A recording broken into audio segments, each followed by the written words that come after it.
call to order the April 21st meeting of the Thornapple Kellogg Board of Education. Could we have roll call, please? Smith, Here. Brock, Wenger, Here. Price, Here. Hilton, and Stanton, Here. and Hess here. You have a quorum. Thank you. If we could stand to do the Pledge of Allegiance, please. I pledge allegiance to the flag of the United States of America and to the republic for which it stands, one nation, under God, indivisible, with liberty and justice for all. Thank you. Adoption of agenda. I'd like to entertain a motion to adopt the agenda. I motion to approve the agenda as presented. Second. Been motioned by Stanton and seconded by Winger to approve the agenda as presented. Any discussion on the motion? All in favor say aye. Aye. Opposed, same sign. Motion's carried. Thank you. Student recognition. We're going to go right up front. You bet.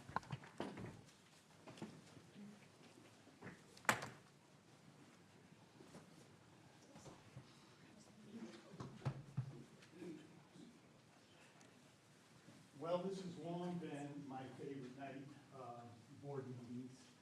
Student recognition is what we're here for, after all, in the first place. So whenever provided the opportunity to recognize students for achievements within the district, it makes for a special night. In fact, we look forward to seeing you next month when we'll be doing it all over again with some more students. So without further ado, I'm going to invite Tony to come on up here. The very first group we're going to recognize, actually it's one person, comes for our swim team. Yeah. All right. Oh, Tony, I gave you the wrong one. Thought I was doing that. Give me that one back. No, you're doing that. Yeah, there we go. All right, so we have two high school students that we want to recognize this evening. Lucas Walters and Cole Novak. If you want to come up real quick, and then I'm going to share some information of what we're recognizing them for. They have been named finalists for the National Merit Scholarship Program. And I made some notes here so you can understand what a big deal this really is for these two young men. So each year, our students, our juniors and our sophomores take the PSAT National Merit Scholarship Qualifying Assessment. All of our sophomores and juniors take it. When they take that test, they can qualify for the scholarship program. In order to qualify, they have to be named a semifinalist and then a finalist, and then through that process can be named as an award winner. So these two young men are among 15,000 students who qualified out of 1.5 million students who took this test, over 1.5. That means that these two gentlemen from TK standing in front of you today are in the top 1% of the students who took that assessment. It's pretty incredible. And we just really appreciate them, their hard work and their dedication to their academics. Look forward to what they're going to do in the future, and they definitely deserve a big round of applause and some recognition.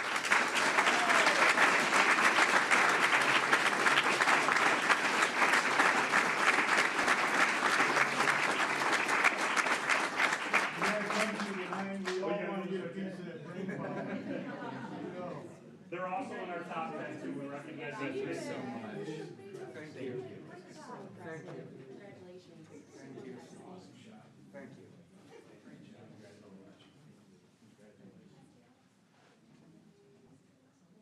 Okay, is Alyssa Hamlin here? Come on up, Alyssa. Alyssa is here representing FFA. And we have some students who'd like, a student we'd like to recognize. Yeah. Should I read the mic or how? Oh, very good. All right. It is an honor to recognize Kate. I don't know how you make your way up here. Kate Palm is here this evening for excelling in the FFA Leadership Contest this past winter. For those of you that are not familiar with what FFA Leadership Contest is, there are multiple contest areas that members can choose from that all surround the agriculture industry and enhance and build premier leadership skills, including public speaking, how to present to an audience, and and quickly thinking on their feet. In particular, Caden excelled in the Creed speaking contest area. This involves Caden memorizing and reciting a 5-paragraph creed that was written in 1928 by E.M. Tiffany. The creed represents the FFA's organization's core values and beliefs regarding agriculture, FFA membership, and citizenship. Caden and I practiced and honed her skills, where she then had to recite the creed and answer questions from a panel of judges as she advanced to the district, regional, and state leadership contest.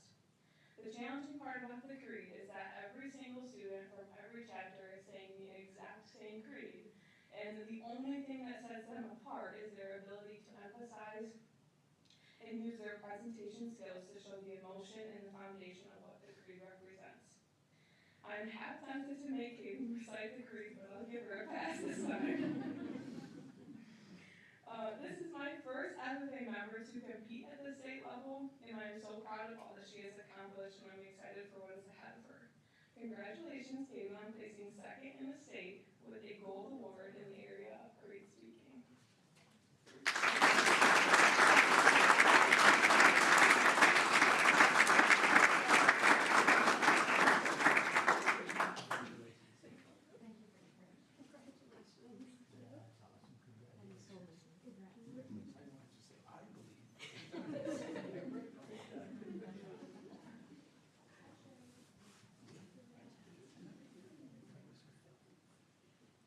Okay, here representing both girls and boys wrestling, Andrew Reeder. I saw him here earlier. Come on up.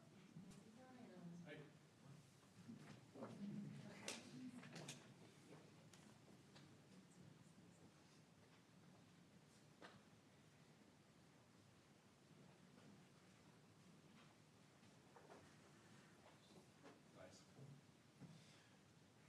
All right, so the second stringers got sent in. It should be Dave like here. He is the head coach of the varsity, but he's watching his wife. Well, he's done watching his wife now. We're running the Boston Marathon. And then our girls liaison, Craig Stolzenberg is with his wife in Hawaii, so I have Jason DeBoer here representing the girls. So we'll do our best to fill in some shoes here. I'll talk on behalf of the boys. Jason will talk on behalf of the girls. Today I have with me Jace Curtis. Jace Curtis, we were just talking outside, is probably one of the most humblest of our wrestlers that I think I've had. The boy almost had 100 pins in his career, and he talked about how he thought he was still kind of trashy, or other people were trashy, I guess. But he's a two-time conference champion, two-time state qualifier, and one-time state placer. He took 8th this year. Obviously one of our senior leaders and just leaders in general. I love having him, his brother, his family in the program, and he deserves every recognition that he gets, whether it's for wrestling, for soccer, or baseball. All right, so I will say I wish I was in Hawaii, but unfortunately we got stuck here. So I wrote down a few things because I had a little bit more with some of mine. With the girls this season, we had a lot of firsts. We had 3 girls state qualifiers. One of them couldn't be here because she's at a softball game. Wanted to highlight some season accomplishments. We had our first ever all-girls conference duel, which we were without the 3 girls state qualifiers for that. 2 of them were wrestling in the co-ed varsity boys lineup. And one of them was not able to compete because she wasn't feeling the best. So we ended up losing that one, but I still consider us winning that one. That was our first ever all-girls conference duel, which is kind of big. And we wrestled right alongside the boys. So the boys wrestled Northview, the girls wrestled girls Northview. Then we went on and had 2 other all-girl duels, and we won both of those against Olivet and East Lansing, and went on with a 2-1 record overall. Let's see.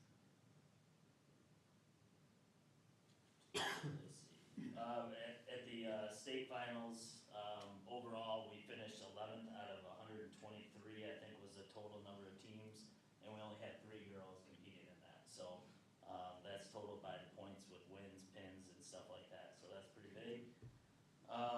Rainey and Emma, Rainey Braska and Emma Gibson, the 2 girls here with us tonight.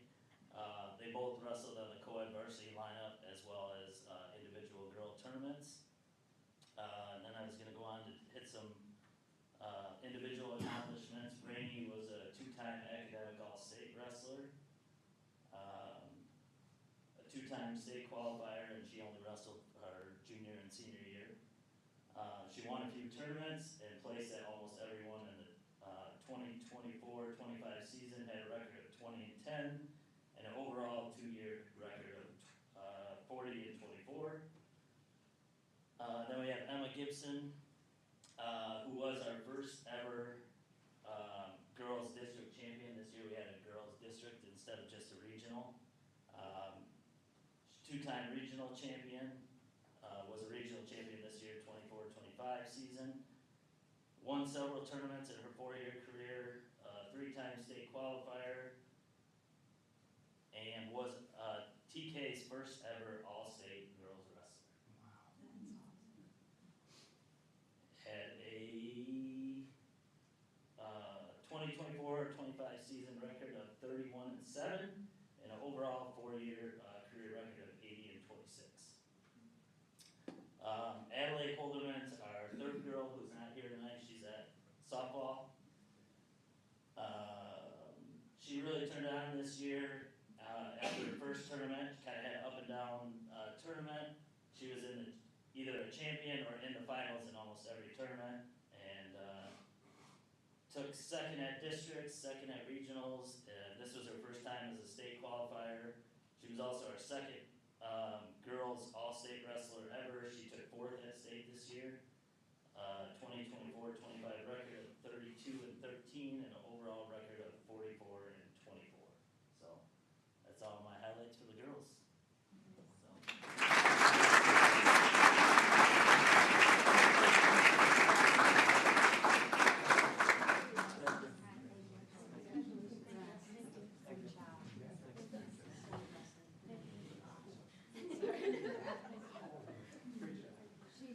She is very strong. I felt that. Okay, where's Keith? I know I saw him there. Come on up, Keith. Keith Hammond, our BPA. You guys can come on up, those of you that are here. All right. I've got, let's see, 4 to 6 of them gone tonight due to other sporting events, and so we had 10 students qualify. But before I get started, I forgot this last year, and I wanted to make sure I did this year. I wanted to publicly thank Bradford White. They gave us a generous donation last year and this year to help cover the cost for these kids to compete at state. So I'm really appreciative of that, and I wanted to make sure that was made a public event, so please know that. So anyway, we had another successful year, a good group of kids, a good hardworking group of kids. We had 12 that we started out with, and we ended up having 10 of those 12 qualify for states. So 4 of the 10 here. So I'm going to go through the list of the ones that are not here right now first, and then we'll get to these guys. So the ones that are not here, Molly Alden was in prepared speech. She was 3rd place at regionals, and she took 6th at state, and then she was 4th at fundamental word processing. Emmeline Cartwright was intermediate word processing, 3rd place at regionals. Caitlin Chase was 4th place in prepared speech and 5th place in basic office systems at regionals. Let's see, Kylan Pratt was new this year, and he was in basic office systems, 2nd place, in fundamental word processing, 3rd place. Megan Skidmore, new this year. She took 1st in fundamental word processing at regionals and took 3rd at state and qualified for nationals. Ryan Skidmore took 1st at intermediate word processing at regionals, 5th at state, and then was also a national qualifier, and also took 2nd in fundamental accounting. So I think I've got all of them. So now the 4 that we have here. Emma Johnson, she's new this year. She's in medical coding. She took 3rd place at regionals and 5th place at state, and was a Evan Lou, placed in 3 different events from regionals. Basic office systems, first place at regionals and first place at state, so national qualifier. Administrative support concept, second place at regionals. Fundamental spreadsheets, third place at regionals and fifth place at state, so national qualifier for that event as well. Avery Ockwall is new this year, and she took first at regionals in legal office procedures, so nice job with that.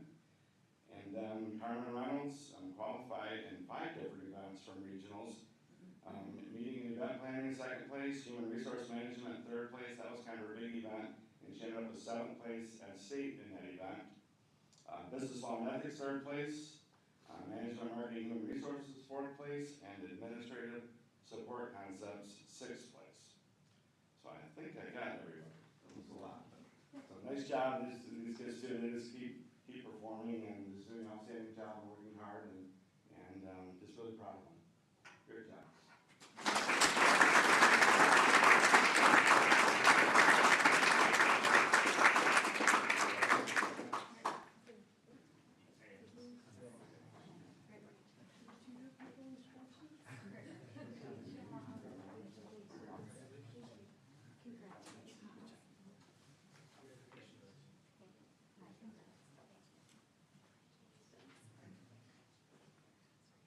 Mr. Hammond, how long have you been doing this? 28 years. BPA? BPA, 28 years, yeah. That's incredible. Okay, and our final event is boys swim. Is Gabe Van here? Gabe? Come on up, Gabe. I'm gonna pretend like I'm your swim coach. I don't know much about it, except I know how to float. Well, Gabe, apparently you're pretty talented. So I'm gonna read for the folks what I have here in front of me. This certifies that Gabe Van has been awarded the certificate in recognition for outstanding achievement for participating in boys swim during 24-25 school year. Congratulations on 17th in the 100-yard butterfly at the MHSAA Individual State Swim Finals. We're very proud of your dedication and accomplishments. Congratulations.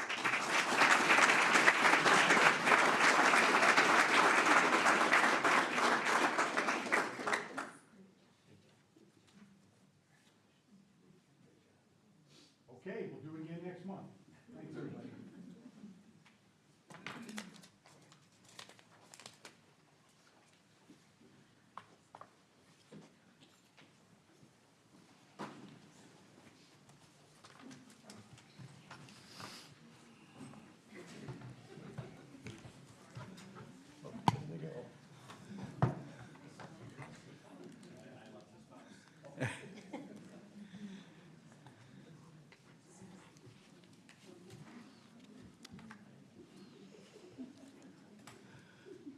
Always a great time recognizing students for their accomplishments. Always look forward to that. Before we move to public input, I'd like to read a statement. Earlier today, Mr. Troy Reel withdrew from consideration to be our next superintendent, citing desire to pursue other active opportunities that are a better fit for him and his talents. We wish Mr. Reel the very best in his professional pursuits and are looking forward to continuing the process with Mr. Bill Crane and Mr. Robert Pouch. Just wanted to make sure you were aware of that. It's all public input. The Board of Education recognizes the value of public comment on educational issues and the importance of allowing members of the public to express themselves on district matters. Members of the public may address the Board of Education during public comment for up to 3 minutes. Speakers will be recognized by the presiding officer and are asked to state their name, address, and group affiliation if applicable. As a reminder, all comments shall be directed to the board and not to staff or other participants. No participant may speak more than once. And please note that we have public input at the beginning and at the end, so you may speak at either one of those times. The Board of Education does not respond to public comment. The superintendent will follow up with speakers when appropriate. So at this time, we'll begin public input.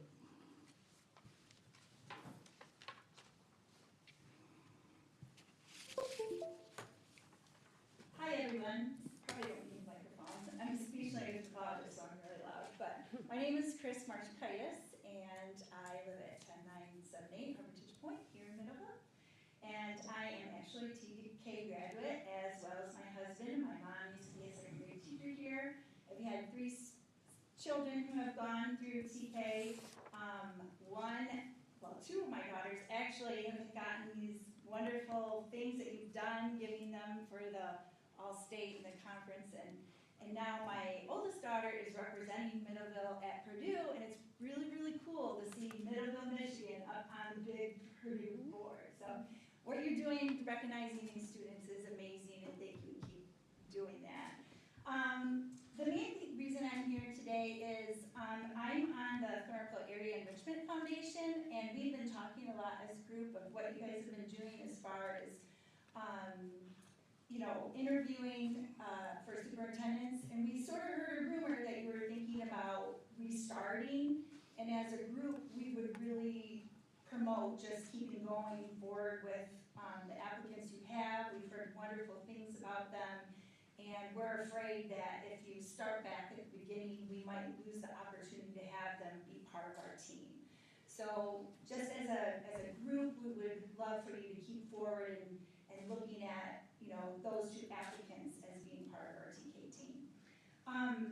The other thing I would like to plug as far as our Thornapple Area Enrichment Foundation is we do a lot of fundraisers for scholarships and grants for the teachers, the students, other areas or clubs and stuff in this area. And we're having a fabulous euchre tournament on Saturday, May 10th at Red's, downtown Middleville. It's $20 a person to play, and you actually can win $100 in cash if you're first place, and $75 for second place, $50 for most loners, and then toilet bowl is $20 so you get your money back. So just wanted to let you know about that. On the Facebook pages, we have links for enrolling in that, and we'd love to see everybody there and raise some money for our great community here. Thank you very much.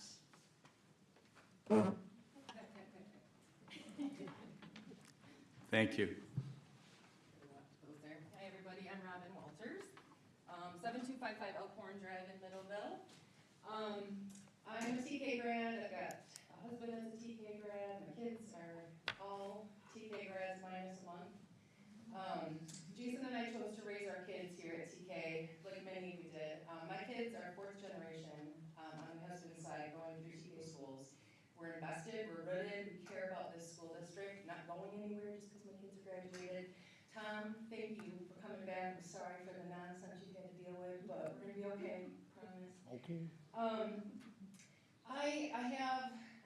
Obviously, my kids have gotten a good education here. One of my youngest is a National Merit Scholar, but that's not because of Jason and I. We're like mediocre at best parents, right? So it's because we have had fantastic teachers every year, year after year here at TK. They're just good. They don't ask for accolades. They're just doing their job. They care about the kids, and it shows in our test scores. I also am on the TAF board, and I have the opportunity to review scholarships for the whole of Berry County, all the school districts in Berry County. And I've been doing it for a lot of years. And I can tell you that our kids' ability to write essays, to fill out these applications is really head and shoulders above. And that's not putting down the other school districts, but TK really is doing a good job educating the kids. And at the end of the day, that's all we're asking the teachers to do. All these other accolades are fantastic. It's a great school district. I'm excited about the two candidates that we have coming in. I promise to the new people that we're here to support you. We're going to take good care of you. Don't give up on us. But really, I just wanted to say thank you to the teachers for the great education that they've received at TK. Thank you.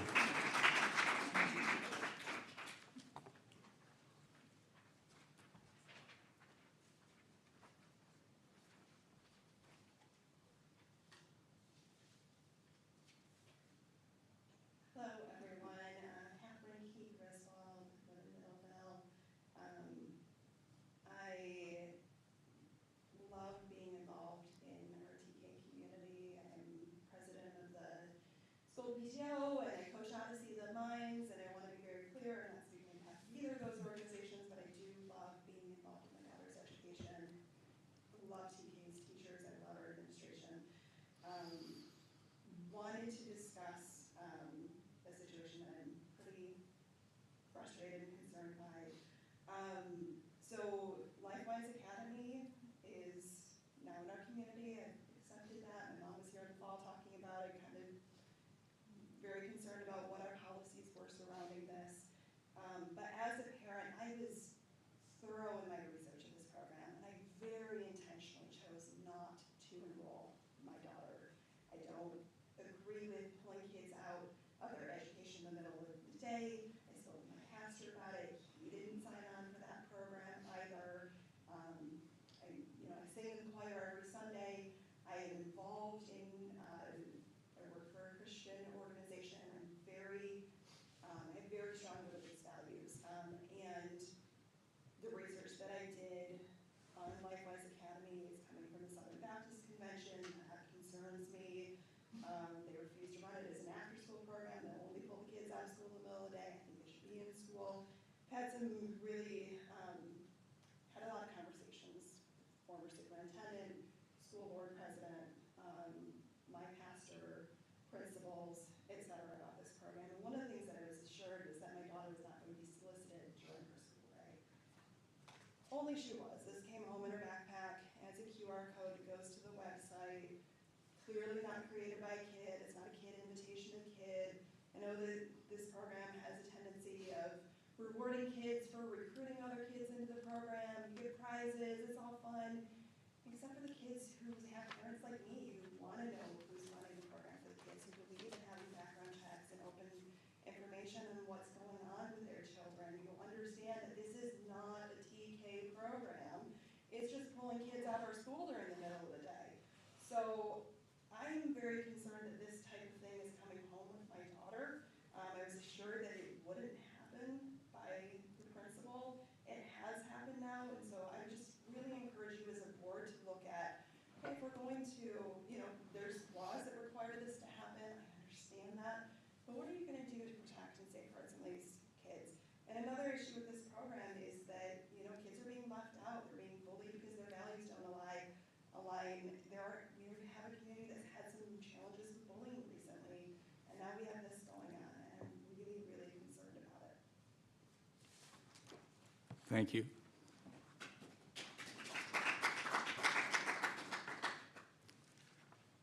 Anyone else?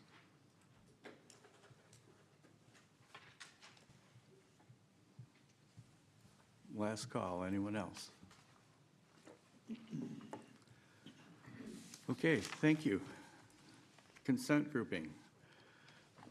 All consent grouping items may be approved with a roll call vote, or if there's anything that anyone would like separated for separate consideration, you can do that as well. So I'd like to entertain a motion to approve the consent grouping items. I'll make a motion to approve the items of the consent grouping 3A through 3F. I'll support. Been motioned by Winger, seconded by Hess, to approve the consent grouping items as presented. Any discussion on the motion? Could we have a roll call, please? Yes. Stanton? Yes. Hilton? Here. Yes. Yes. Yes. Sorry. Price? Yes. Hess, yes. Smith? Yes. And Winger. Yes. Motion carries. Thank you. Motion's carried. Okay, board items for information. High school building update. Tony Peterson.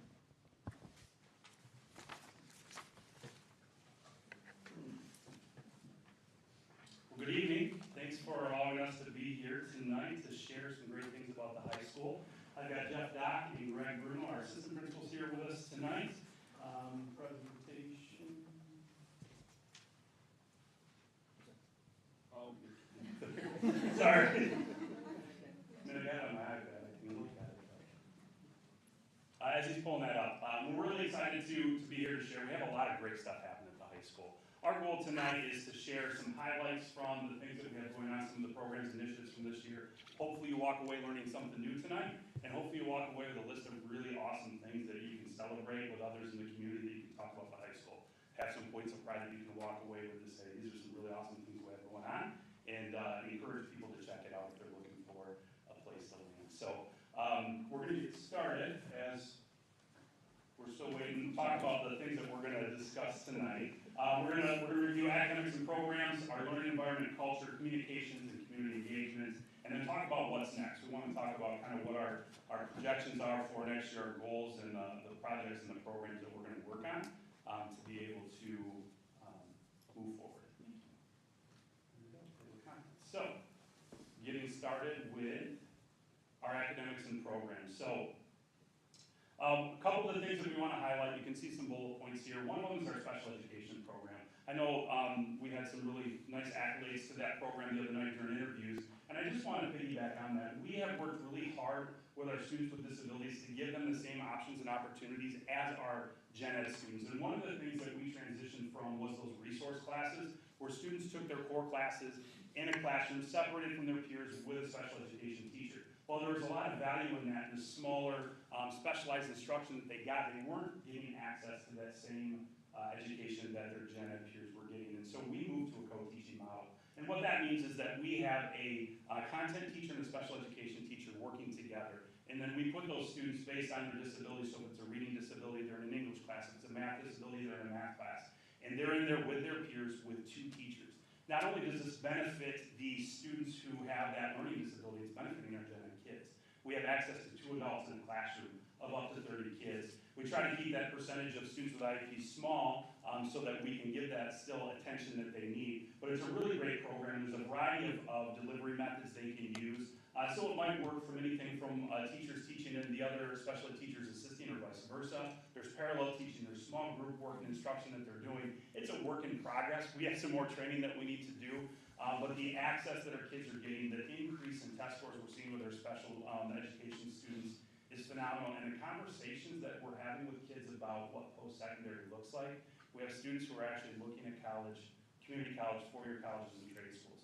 And some who have applied and been accepted. And so it's really cool to have that opportunity for our kids to have that interaction with their peers and get that same instruction that their gen ed peers are getting. So we're really excited about that and what the future looks like as we continue to revamp that. The other program within special education is our Linkers program. This has been around for a very long time. Our gen ed students are partnered with students with disabilities to be with them in a classroom. It could be a history class, or it could be one of our adaptive PE classes, where students with disabilities have a specialized physical education program that they can participate in, and the Linkers join in with them, and they have a ton of fun. They take field trips, they do all sorts of stuff to really build relationships and connect, and it's a phenomenal program.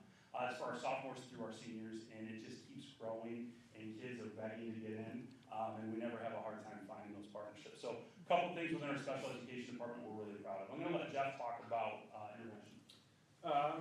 So intervention at the secondary level is a kind of a different animal in trying to identify students that need extra supports and how to best give them those supports.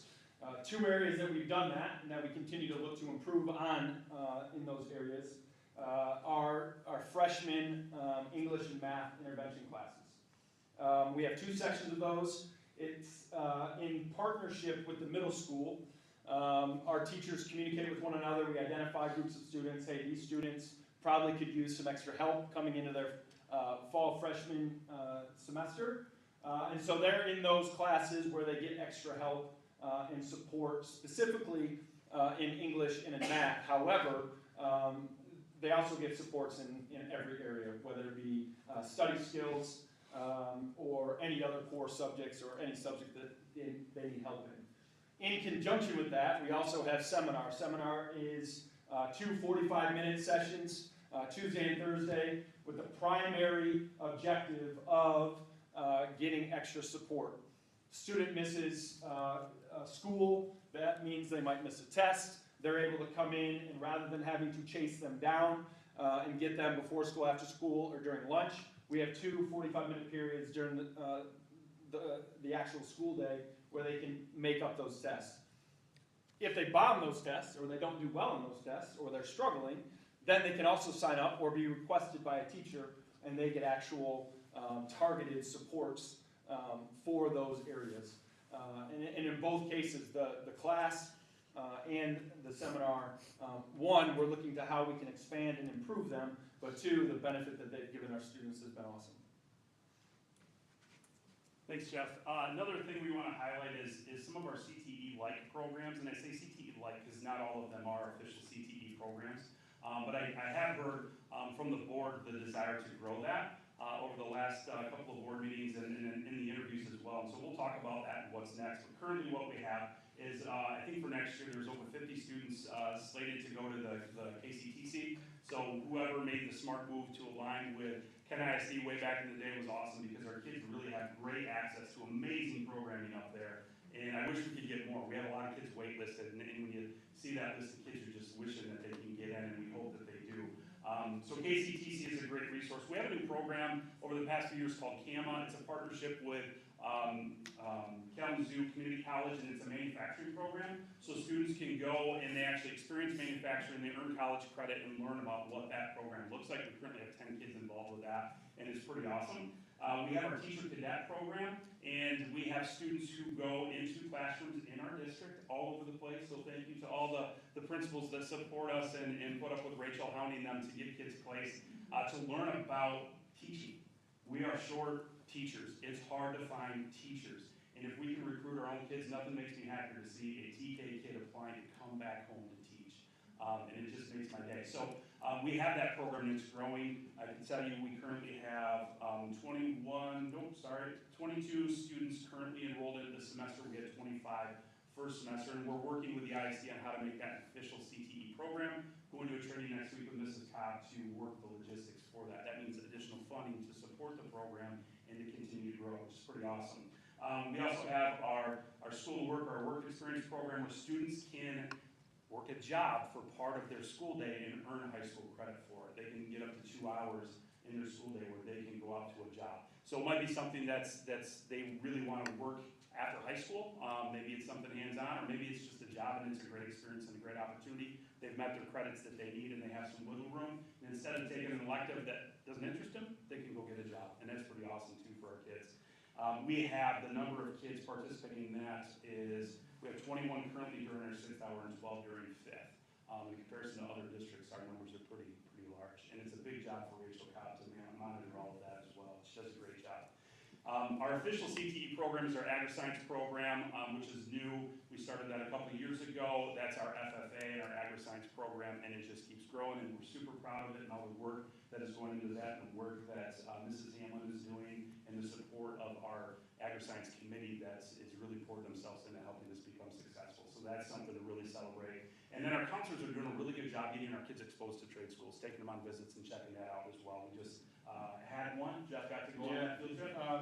Two things with that. One, we got to visit the millwright over in Wayland, and our kids were able to see that. What an awesome facility!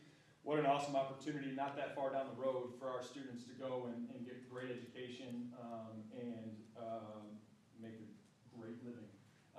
And then to piggyback on the KCTC program, we looked at those numbers this morning.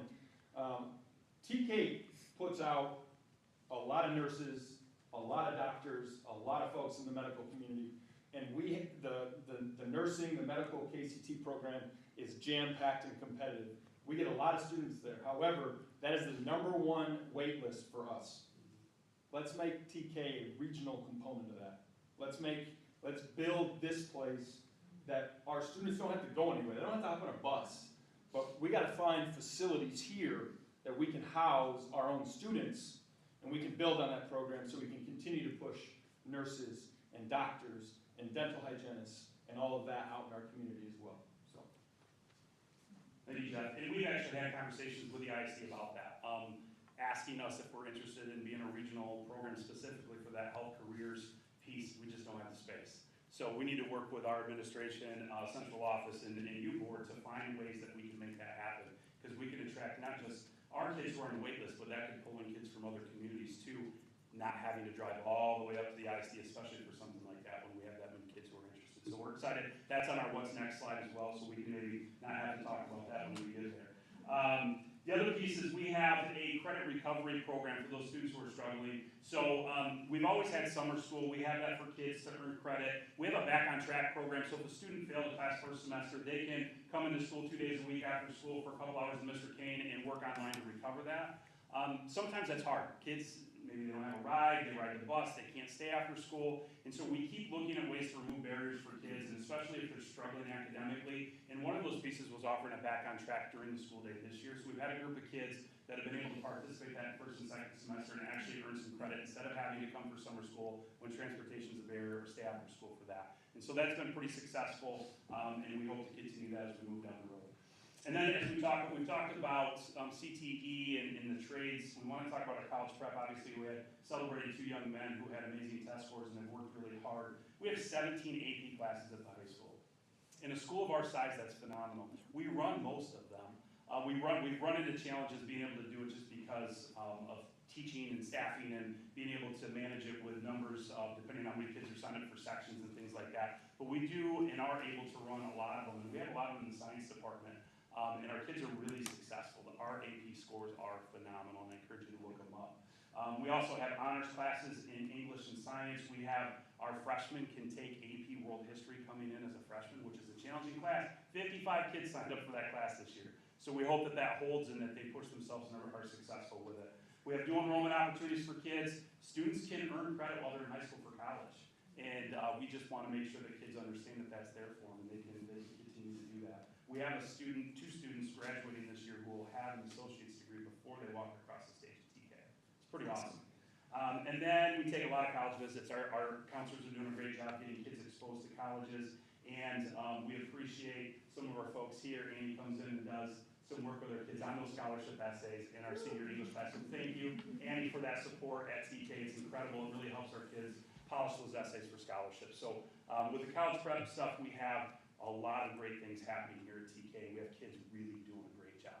And then one more point of pride. This is new this year. One of our teachers who is new to TK, Maribel Burdick, she saw this vision of having a seal of biliteracy, meaning that students, when they graduate, can get a seal and a certificate from the state of Michigan certifying that they are able to speak fluently 2 languages. So this can apply to our students who have taken, we currently have Spanish as a world language here, Spanish 1 through 4, and our native speakers. So our native speakers can actually go and take, it's a state assessment that they take, and if they meet the qualifications for it, they get a seal. We have had our first student earn that seal of biliteracy for Vietnamese. And so we have several others that are going to be taken, I think 4 more that are being scheduled to take this assessment to graduate with that seal of biliteracy. And that just makes you more marketable as you move forward, whether it's for college applications or for jobs. And so that's something that we're really proud of and want to grow that, especially in our world language department here at the high school. So, enough hearing from us, and I know I can be long-winded. I apologize. Tell me, Tom, if I'm talking too much, we can stop. But we've got 2 high school students here who are going to come and share about their programs that they're involved in and highlight some things. So, first up, we have our digital media, and then we have our tech ed. So, Mr. Bruno's going to introduce these students. Yeah, so thank you. If we could go to the next slide, please. Jackson, if you want to come on up. Mr. Peterson and Mr. Dock have done a great job kind of explaining some of the academics and programs at TK High. And again, nothing short of impressive, pre-K-12, the amazing job the staff and the community does, families do with their, our students. And TK High as a whole does an incredible job as a comprehensive high school that casts a wide net and finds amazing ways to catch nearly each and every kid. And we thought we'd take some time today to highlight 2 particular ways that you see not just the traditional academic pieces come out of our students, but some creative, nuanced ways. And so Jackson's going to tell us about our digital media programming and, walk us through the awesome pieces of the class, including, and Mr. Peterson will highlight and thank some of the community members that made it possible, but our amazing school board that's at the stadium now. So without any further ado, Jackson, please. The introductory video classes focus on video composition and video editing. With each project, a new layer is added. Students then begin making purposeful content that can be publicized on the MyTK News channel. The advanced class has the focus on delivering information and engaging content through our MyTK News platform. This year, we have growth by adding new publications, our podcast, TK Talk, and sports show, La Choza.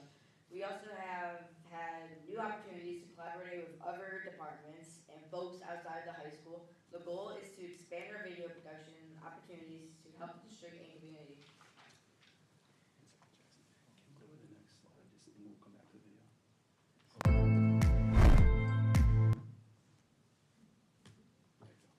The addition of a new video scoreboard has opened up new possibilities for the additional media program. We piloted a media day to create content for the girls soccer team. We have students trained to operate the board on a voluntary basis.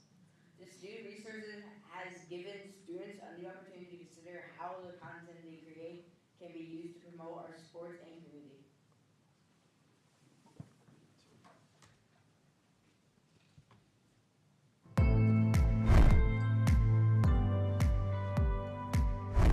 My name is Mr. Dean. I am the digital media teacher here at Thornapple Kellogg High School. Very excited about how this class has progressed and grown throughout the year. I really enjoy digital media because it's a great outlet for students in an elective to be creative and express their ideas through video. And what's really fun is students come in with different backgrounds and different ideas, so it's really fun to see their creativity play out on screen. The advanced class has been primarily focused on the MyTK News production, which is daily announcements and some other videos related to school events. But we have been able to grow our production to a couple new areas. The TK Talk podcast is something we've started this year where students bring in guests, primarily teachers, to just discuss different things related to the TK community. And we've also started the Tro Zone, which is a sports-focused production, talking all things TK athletics, which has had great success thus far. We've actually been able to partner with other folks in the district, making videos for the inclusion program, for the SO sports program over at Lee Elementary. So it's really cool to see the students being able to utilize their skills for telling the stories that are taking place in our community. Very exciting with the new video board down at the football field that's opened a whole new avenue for production in our class. So we have students that are now trained on how to operate the video board. We are able to actually execute a media day with the girls soccer team. So we brought players in, recorded some headshots and some interviews trying to create content for that scoreboard. And it's just really fun to see students both behind the camera and on camera being able to have fun and enjoy themselves in this experience and being able to help elevate the game day experience at TK. So very exciting what's happening in the program. Looking forward to the growth and the opportunity for new students to come in next year and see what we can do next. Thank you very much, Jackson. Appreciate your help with that. Great job, Jackson. Thank you.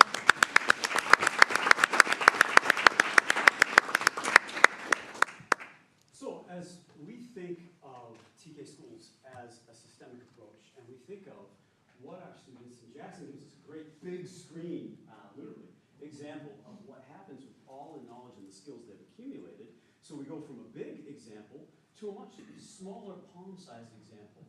When we think of building skills that are going to translate to a real-world practical application, we've invited Xander Taylor tonight to come and talk about his engineering and CAD class, where they were presented with a real-world problem. As our pool opened back up, our maintenance department noticed there were some issues with the showers and the shower heads. And there was a piece that held these things together that was no longer made. So they came to Xander's class and presented them with a real-world problem that needed to be solved. And our students solved it. So Xander's going to tell you a little bit more about that process and about, he's had some pretty awesome experiences that he shared with Mr. Peterson in this class today. So we'd love to hear from him. All right, well, thank you, gentlemen. Like they already said, my name is Xander Table, and I've been in the engineering program at Thornapple Kellogg for 2 years. I'm a senior, and I started out taking intro to mechanical drafting, which was an alright class, and then as the time went on, I realized, you know what, this is actually a fun class, so I opted to go ahead and endure another year of it, and go ahead and join the engineering drafting class, which, to my pleasant surprise, only consisted of 6 of us. So I was perfectly okay with that though, and it's a pretty laid back class. We've had plenty of fun with it with our teacher, Ms. Myers. And we've just, like Mr. Bruno had the example,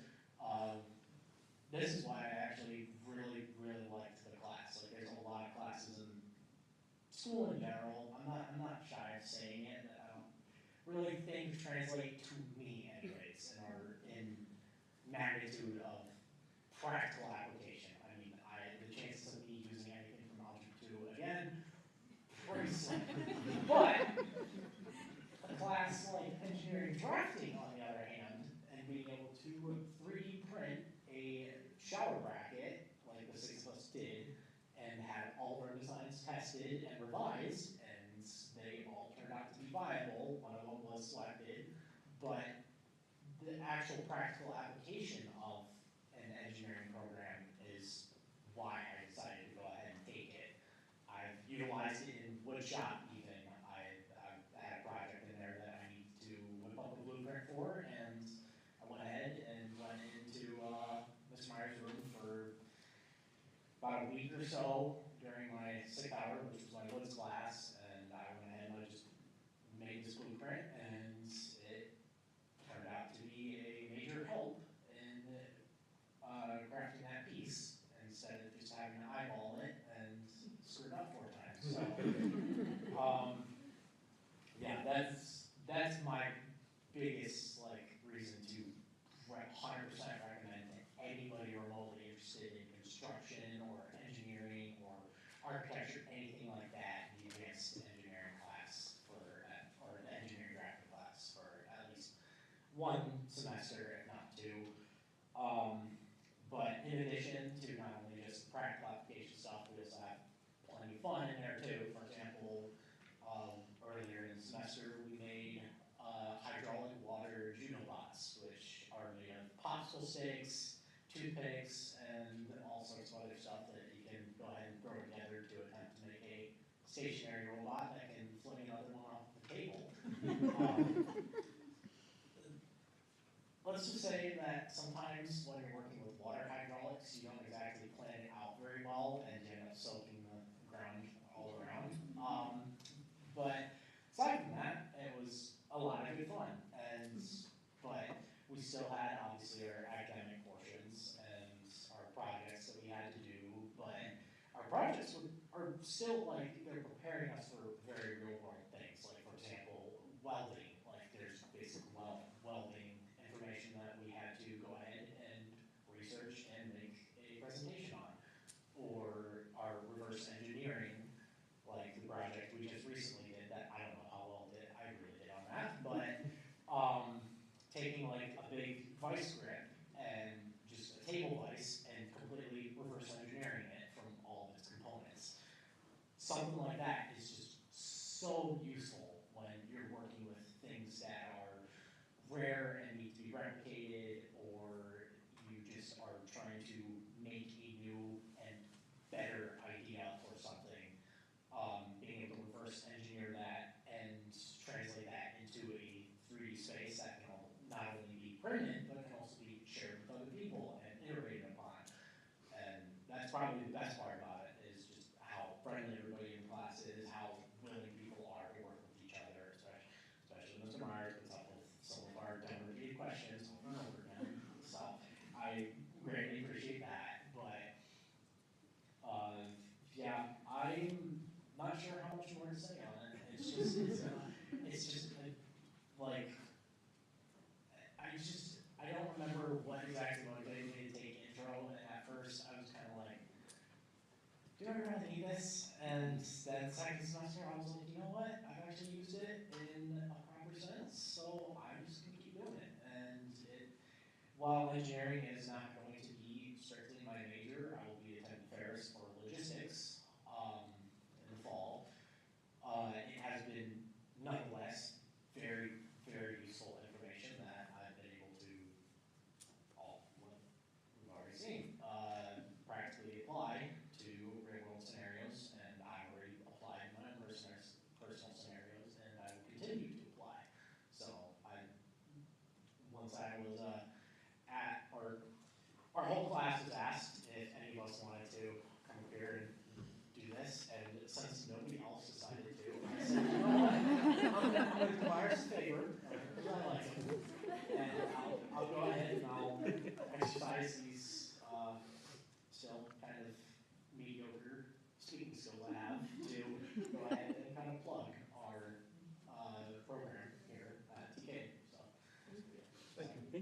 Thank Good. you.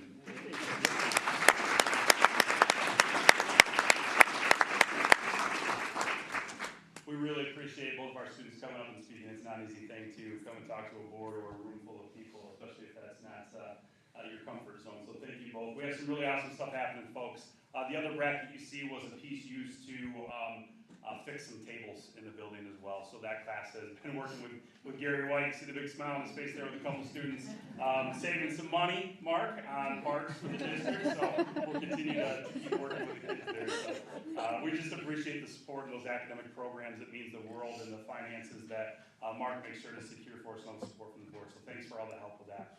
So talking about learning environment culture, the school environment, the culture of our building, we want to highlight a few things. When it comes to clubs, we try to find something for every student. And one thing I always tell kids, if you have something you're interested in, there's a club you want to do, come talk to me. We'll try to figure out a way to do it. If you can find a teacher to sponsor it and a teacher to give you the space, we'll give it to you.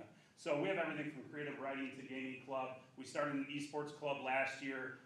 We kind of lost our advisors just due to busyness, and we really want to move forward with an official esports team. But we've had a lot of opportunities for kids to find a place, and we just continue to look for that and give kids the opportunity to present ideas. And some of the clubs last for a little bit, and then they kind of fizzle out, and others have been around for a very, very long time. And so we're excited about the opportunity that kids have for that. Another thing that is really awesome, we're in our second year of having students as part of the KISD student leadership team. And so we have Madison Keatsman and Nate Shoemaker who attend monthly meetings at the ISD with a group of students from all around the county of Kent County to talk about and provide feedback on the programming that the ISD offers. And so we have two kids who have a voice and are able to interact with other students, and it's just really awesome. They seem to really enjoy their time there, and we had two students participating in it last year, and it was really, really awesome. Jeff's going to talk about MTSS and PBIS. Yeah, so MTSS, PBIS, wonderful educational acronyms, but a systematic approach to academic intervention, academic everything, and also behavior supports and behavior intervention. And so I think 14 years ago, I was one of the teacher leaders that started this when the ISD kind of brought it. And now I'm taking a look at trying to lead our staff and students, community in regards to what it looks like at the high school. Do we need to revise it, and how to make it more advantageous and or more applicable to the secondary level. So we're in the process of that. We've gained staff input, we've gained teacher input, community input will go out very shortly. And so it's a all-encompassing, so it stretches pretty far, but it's a great approach to how to improve our culture at the high school. So in the thick of that.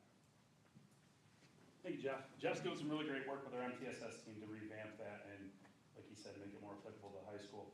Also new this year, we have a student advisory committee. So in the past, I've done something called Pizza with the Principal, where I'll pick random kids, sit, buy pizza, and talk about the school. This year, we offered an opportunity for students to sign up.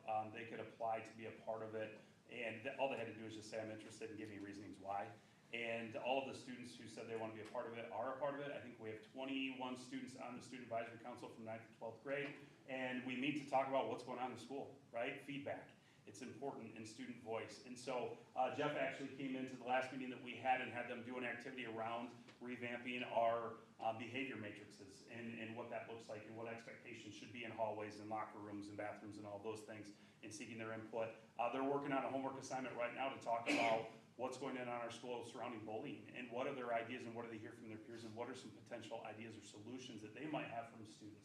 We could sit here all day, folks, and come up with ideas and programs and put kids in the gym and have an assembly, but if you don't get their feedback and ask them what they think might work, it's not going to last. And so that student input is really important, and I'm hoping that we come back with some pretty good feedback from our kids at our next meeting in May, so we're looking forward to that. And then our athletic department has started a student athletic leadership team. They call it the SALT team. And this is another way to build leadership capacity within our kids and our athletics. Brian Hammer started this. He does a great job. He has a good core group of kids talking about our athletic programs and what it means to be an athlete at TK and how to build connections. They've gone down to the elementaries and have read. They've attended leadership conferences. It's pretty awesome, and the kids are really engaged with that too.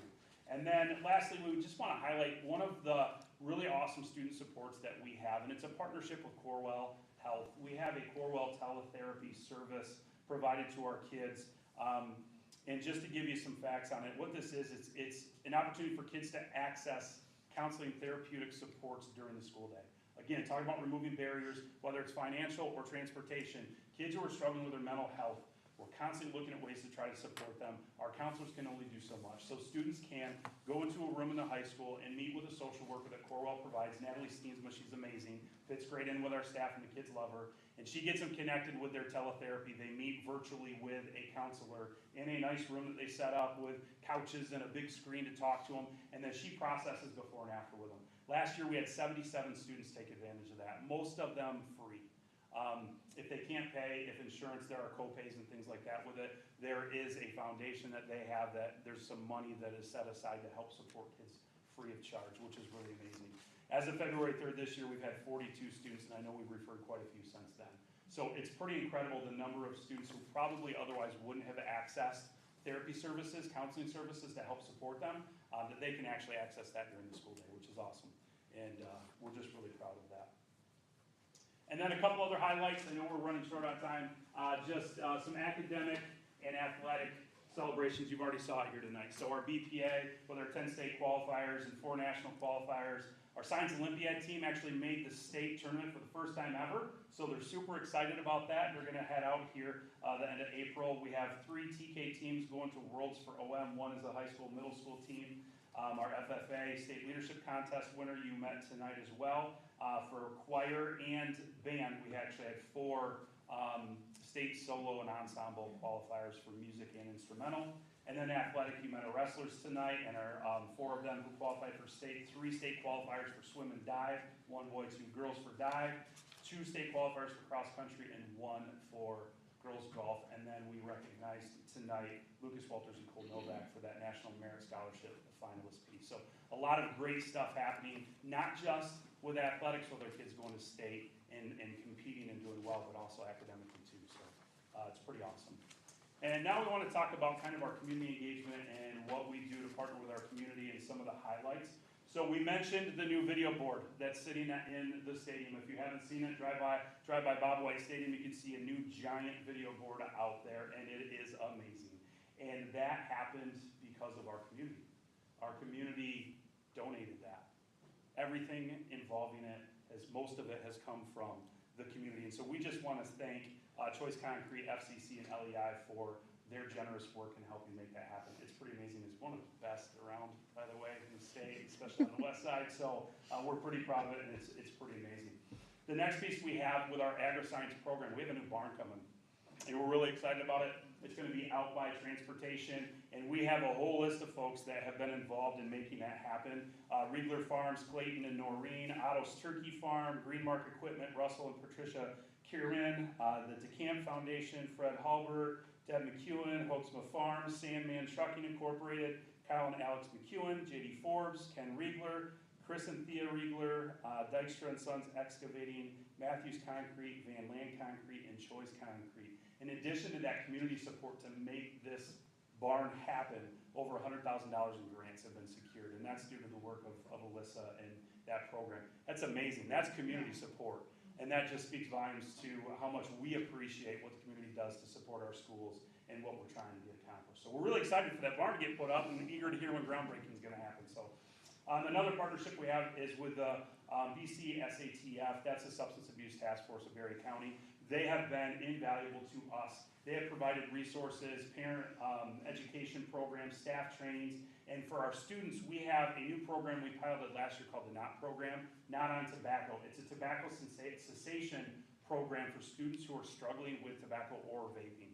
And so we actually bring a group of kids together. They meet with one of the folks from Liz's team, and they talk about what it means to quit, what it looks like, and they pick a day and they quit, and they work together, and they become a support team. And it's been pretty phenomenal. We had a core group go through it last year. We have a few kids participating this year. And then we've had a general cannabis awareness program and Catch My Breath, which is about vaping and the dangers there, that we presented to our kids. But we also have a restorative piece for kids who are using those things in the school environment to reduce suspension, where they can go through and learn more in depth about the dangers and risks involved in that. And that's all partnership through the Substance Abuse Task Force. So we're really excited about that. And then coming up Friday is a big day that Mr. Doc's going to talk about again.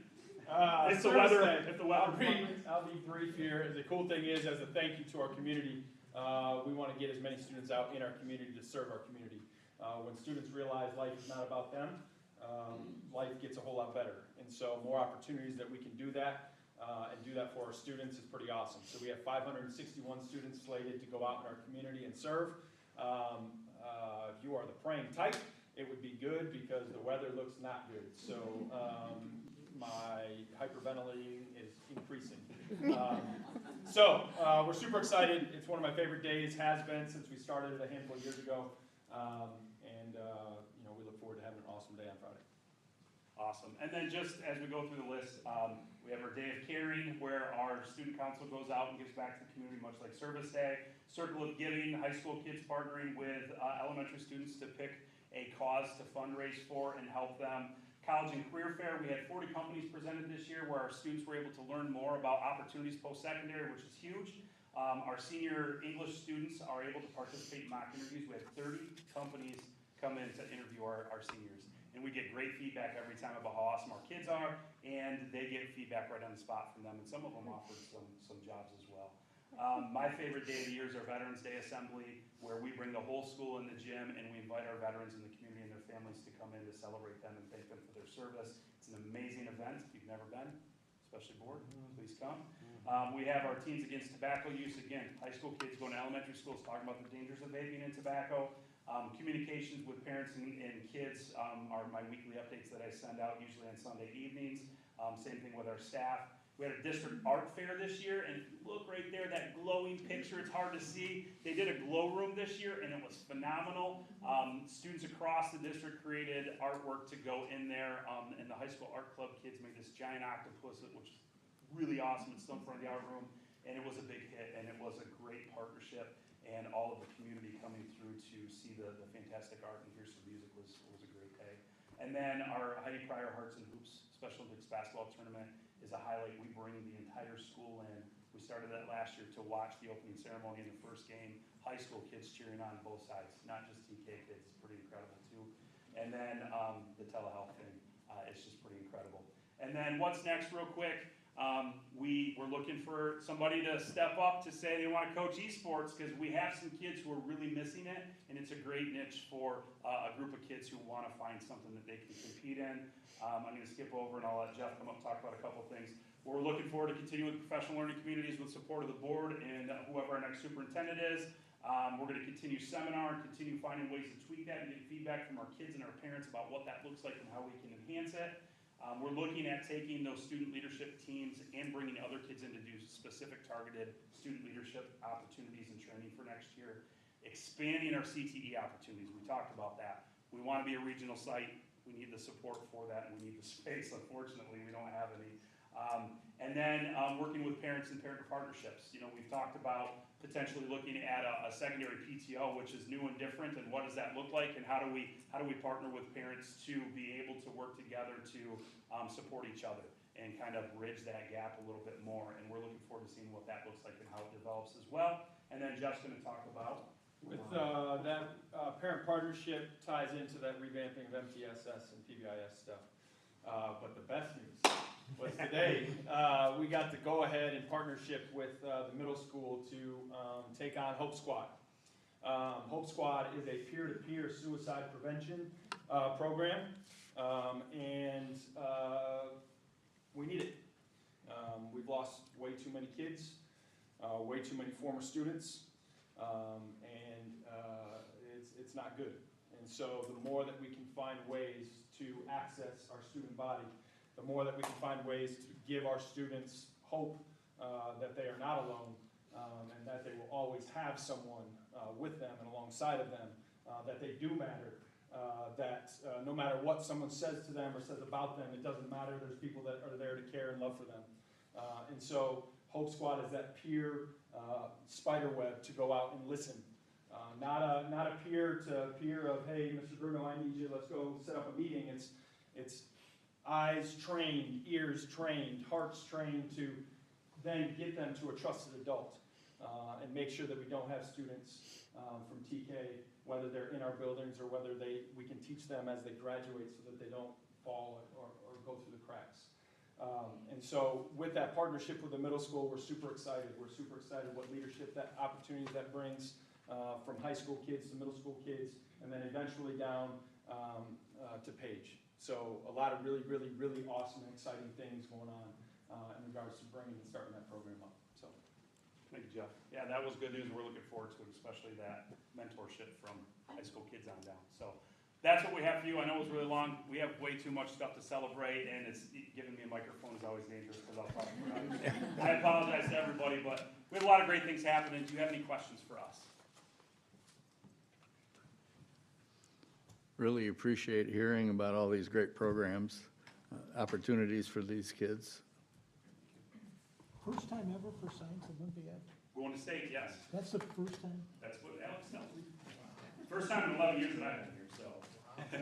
I had a quick question. So, if a student wanted to do, like a mentorship with, like, let's say a welding, like do a visit at a trade school, how do they sign up for that? Yeah, they would check in, they would connect with their counselor. Okay. And talk to them about what they want to do, so if it's a job shadow or a mentorship. We have had some kids through that work experience to be able to do something similar to what I think you're asking. Yeah. To be able to actually get some on-the-job training, yeah. So Awesome, we've love had that. one kid doing that right now. Very cool. Thank you. And KCTC has a great welding program too. Good job. Yeah. Appreciate you all. Thank you.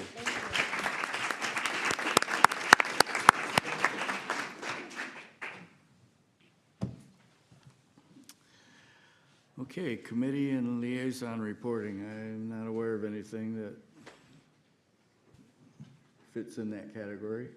Okay. Let's move on to board items for action. Purchase of buses. All right, well, good evening. Tonight, yeah, we have 3 action items, as you can see. I'm gonna start with the purchase of new buses. So right now, we have 4 buses that are ranging between 2008 and 2014, but they're approaching, in some cases, 275,000 miles. And looking to have a replacement so that we don't buy these all at once, but we have progression of buying a few every year so that we never have some that just are complete obsolete. So with that, you can see in your board memo that I have prepared, we have 4 buses. 4 that we're replacing are bus 34, 19, 22, and 9.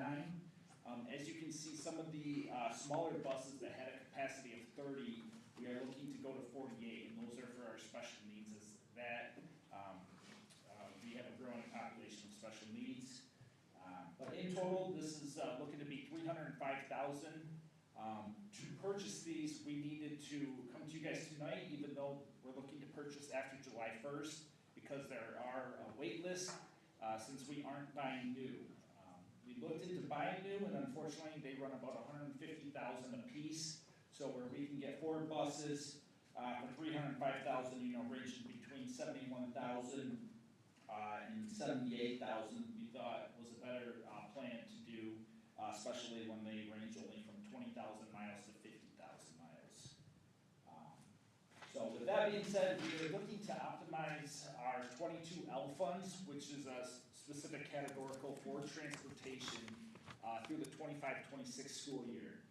Unfortunately, we don't have that budget afforded to us, as we know the governor, the state, and the House have not kicked that out yet, but we are optimistic that it will be.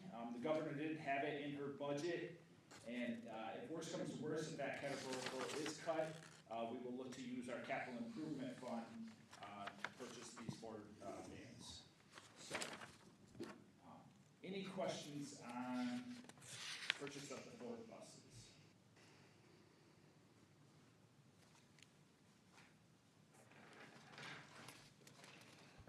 Have you looked into buses that have a methane digester on them so we can use some of the dairy farm product? It might save on costs. Okay. Any other questions? I'd like to entertain a motion.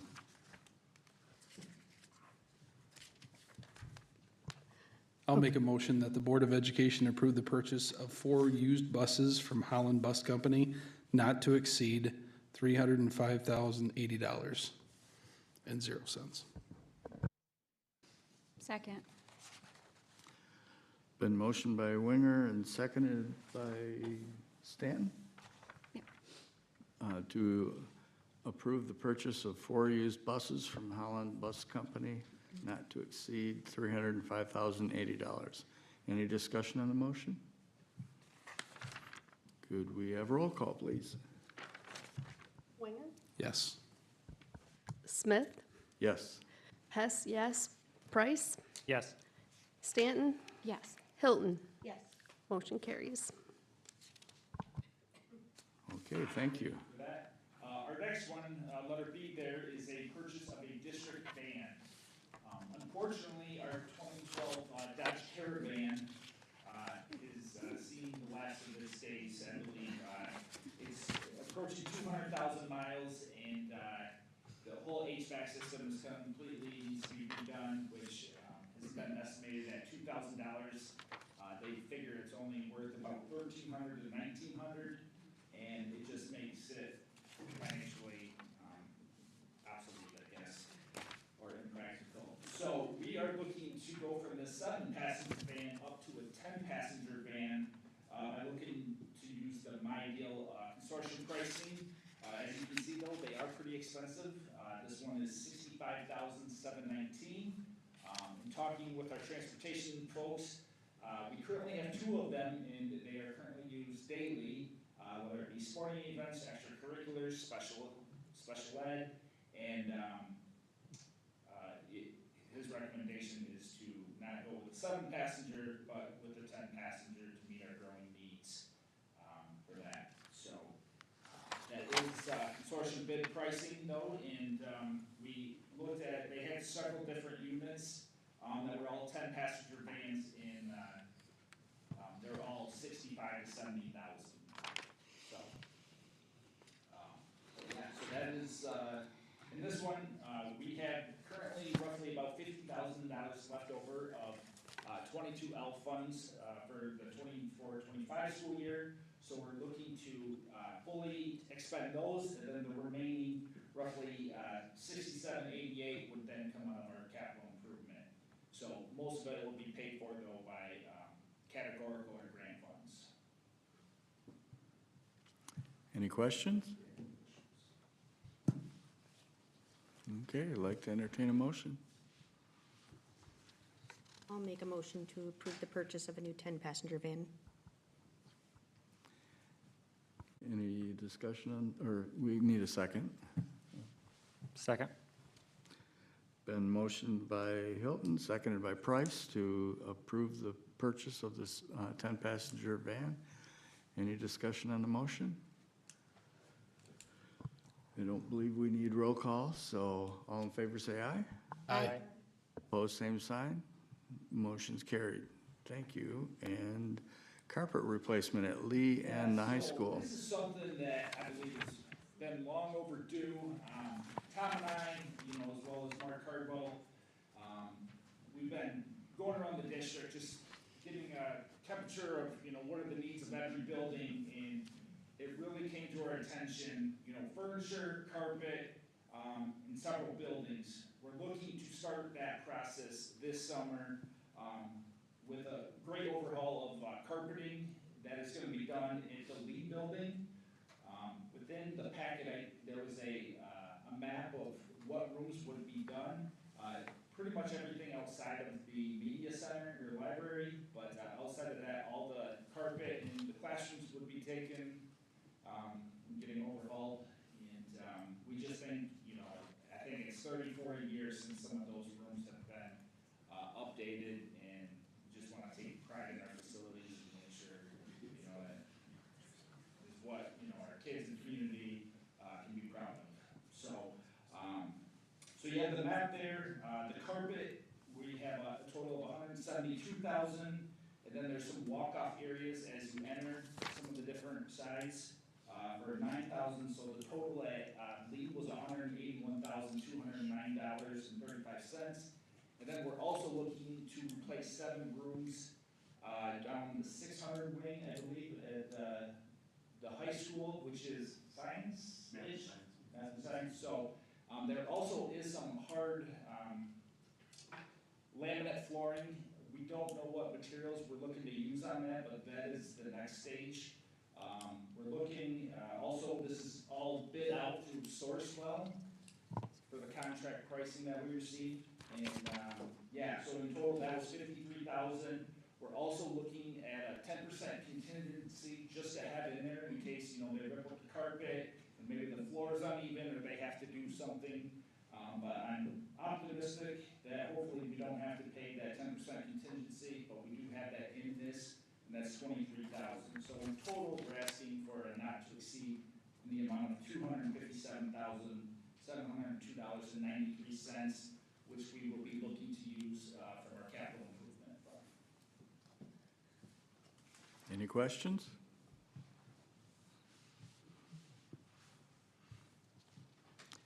I'll motion that the Board of Education approve the purchase of new carpet for Lee Elementary and for the high school, utilizing a combination of 2019 bond funds as well as the district capital improvement fund, not to exceed $257,702.93. Second. And motion by Smith, second by Winger to approve the purchase of the new carpeting. And with that, we need a roll call vote. Price? Yes. Hess, yes. Smith? Yes? Hilton? Yes. Stanton? Yes. And Winger? Yes. Motion carries. Thank you. Thank you. Thanks, Mark. This is our second public input opportunity. Is there anyone who would like to address the board?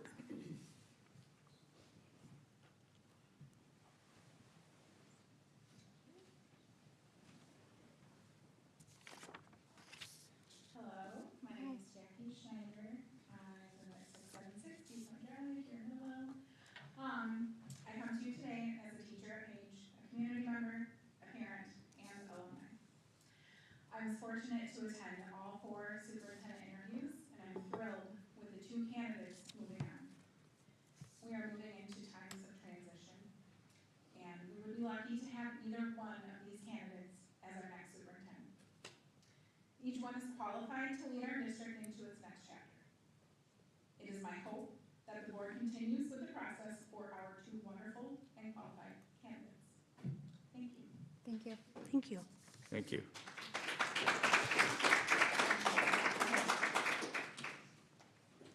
Anyone else? Last call.